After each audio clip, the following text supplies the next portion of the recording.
Anyway, John, what's your question? My question is, would you comment on materialists that I have heard who would say, listen, we don't deny the existence of consciousness in the present world.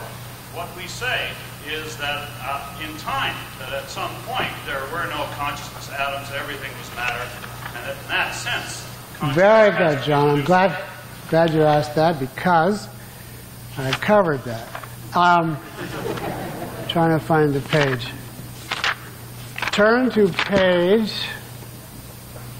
49.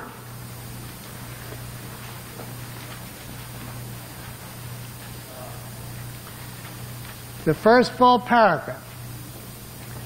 There is no valid reason to struggle to reduce consciousness to matter, not if such reduction means the attempt to define it out of existence. In other words, I leave open the possibility. I don't say that I know this is possible, because I don't.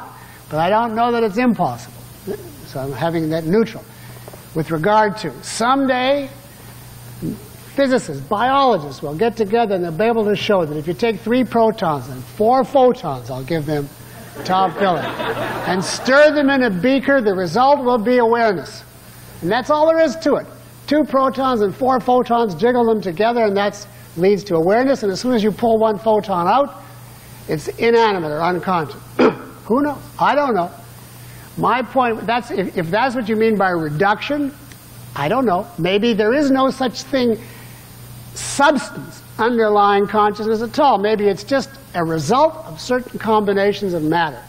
I do not know, but the point is, let's assume that reduction were done 100%. It would change nothing philosophically.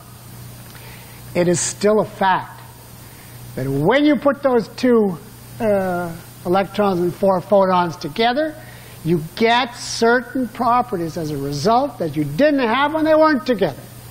You get what we call awareness, and with all of its attributes. And that's what I list here. It wouldn't alter the fact, even if we did that reduction, that when those things are together, consciousness has certain functions, that they're unique, that they're not like anything in conscious entities. You cannot wipe consciousness out of existence by explaining it. So that even if you reduce it down to the crudest physical level, it's still there. You had to use your faculty of awareness to grasp its roots. Therefore, no so-called reduction or explanation will ever threaten the reality or the capacities of your faculty of awareness.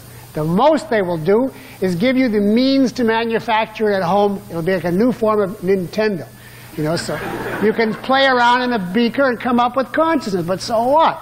Once you've come up with it, it's still there. It has all of its faculties and attributes. It knows what it knows. I mean, you haven't changed anything. You see what I'm saying? So focus on that middle paragraph on 49, because that was put in specifically against reductionists. Now, do we have time for one brief one? Well, who has a short one? Is this short? Okay. So I think what you just said, someone could say, well, doesn't it sound like you could put the atoms of consciousness together and wind it up like a doll and then you're determined? Doesn't follow. It doesn't follow. You say if you put the atoms together and they lead to consciousness, doesn't that mean consciousness is determined? No.